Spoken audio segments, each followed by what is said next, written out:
傳統辦公室設計通常都會較為有板有眼，咁只要簡單整齊，方便工作就得啦。不過對於從事創作嘅朋友仔嚟講，呢類型嘅傳統佈局就未必滿足到佢哋嘅需要。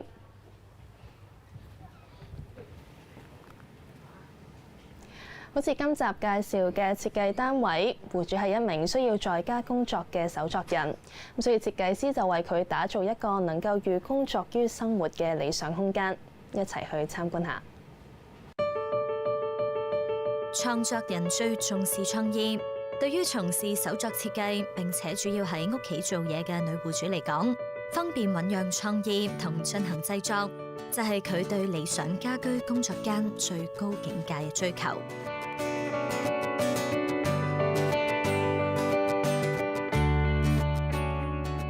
單位實用面積大約600平方尺，連接咗一個300尺嘅露台，空間局促，窒礙思考同想像。鑑於原則嘅客飯廳面積唔算大，所以設計師索性將其中一間房拆除，令日常起居嘅活動空間擴大。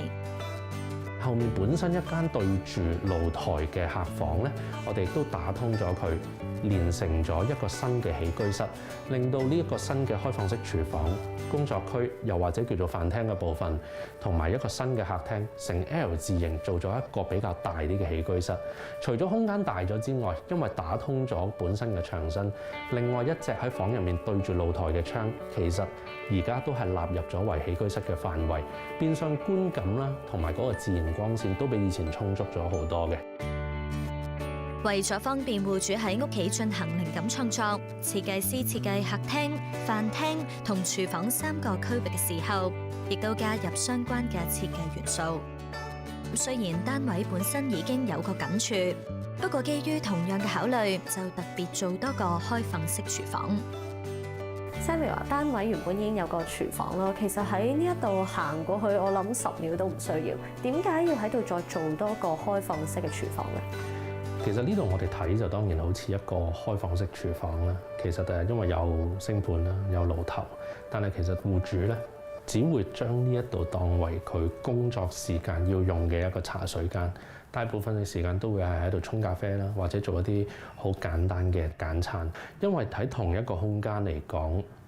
工作台喺隔離，茶水間喺隔離。佢已經過咗呢一種嘅生活習慣太耐，係成為咗佢 work from home 一個好必須要嘅習慣啊！設計師參考典型嘅開放式廚房佈局設計，打造中島桌俾戶主沖咖啡，同時喺後面做櫥櫃，提供大量儲物空間。其實我自己覺得做室內設計做咗咁多年啦，特別係住宅設計呢一環咧，係一個好有趣嘅事，就係100種人就有100種嘅生活方式。呢一度就正好反映到呢一件事啊。因為呢個茶水間，我哋都做咗好充足嘅儲物。其實呢一啲嘅儲物唔一定只係放杯碟碟，可能係放佢工作需要用嘅雜物。以我即係一個香港標準女仔身高嚟講咧，我留意到即係張台好似未免有少少高，其實係咪同戶主嘅身高有關？戶主今次佢的而且確係一個比較身形高大嘅人嚟嘅，咁所以今次呢一個台面咧離地係大概係1米左右，正常傳統嘅櫥櫃啦係88去到90 cm 左右，咁所以係比傳統嘅都高咗10 cm 嘅。你正常身形嘅女仔用啦，用呢個的而且確會係偏高一啲嘅。戶主一個人住，唔使好似一般家庭咁要個正式飯廳，咁所以設計師挑選咗張圓台俾戶主坐低食飯或者做嘢，同時放咗一組大型嘅層架俾戶主擺工作用具。先講用色啦，因為呢一個架咧，始終係喺呢一個空間佔埋一個比較大嘅面積嘅部分，再加上戶主將來其實會擺滿嘢，咁所以最好嘅方式就係我哋做白色，做純白色，同牆身一樣，盡量淡化佢嘅存在感先。今次呢個尺寸其實吊起咗啦，亦都唔到頂啦。如果呢組櫃就頂天立地的話咧，咁啊見少咗地板，又見少咗天花。擺嘢當然擺多咗，但係對於整體視覺嘅空間感嚟講咧，就真係會太壓迫一啲啦。呢個層架每一格嘅尺寸都有計算過，啱啱好啦，可以擺到戶主喺坊間買到嘅小配件。當擺啲文件落去嘅時候，睇起嚟就會整齊一啲。戶主目標明確，雖然日常起居同工作都係喺同一個空間，不過工作需要始終係第一位。咁所以設計師喺客廳區域棄用傳統嘅梳化同電視，改為打造一個閱讀區。其實又唔可以叫客廳，因為一個客廳佢本應要有個功能，可能要有電視啦。客廳有個客字，佢係要嚟招呼人嘅。新嘅部分佢會攞嚟做係一個睇書嘅功能區，佢有好多書。反而佢會寧願多啲時間望下自己個露台，佢寧願要翻個風景，悠悠閒閒咁坐喺度睇書，亦都同工作區就有一個相對連貫嘅空間。Samuel 話：我留意到咧喺客飯廳中間呢一度有道趟門去分隔兩個區域喎，點解嘅？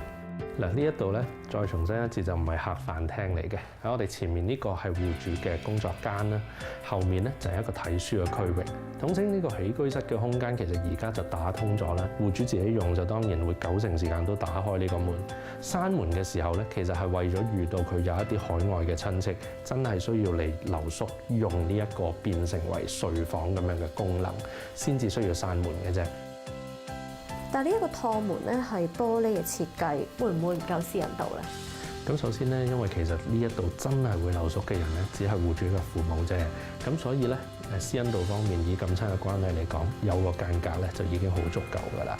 咁同埋今次其實呢一個條指紋嘅藝術玻璃咧，對於比較遠嘅景物咧係比較再蒙得犀利一啲嘅。咁近望可能會有少少影，但係佢透光嘅特性亦都係好足夠。遠嘅景物嘅時候可以遮到晒。咁假如私隱度咧喺閂埋晒嘅時候，其實都只係分隔翻休息嘅人同埋做嘢嘅人，咁應該對戶主嚟講都好夠㗎啦。單位大面積用白色嚟增加空間感，並喺適當嘅位置加入木色點綴。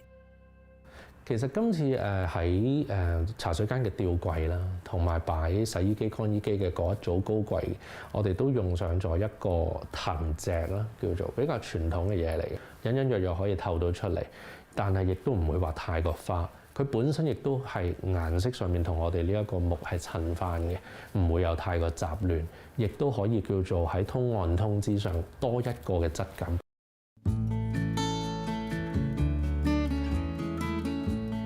嚟到主人房，白色元素喺呢一度大放異彩，並因應實際用途用咗唔同嘅物料，白橡木地板、具吸音作用嘅白色藝術牆紙，同埋防刮花嘅風呂衣櫃門板。其實今次呢一組大衣櫃嚴格嚟講，佢唔算係衣櫃，因為喺配合新嘅空間佈局嘅時候咧，其實佢唔足夠傳統衣櫃嘅2尺深。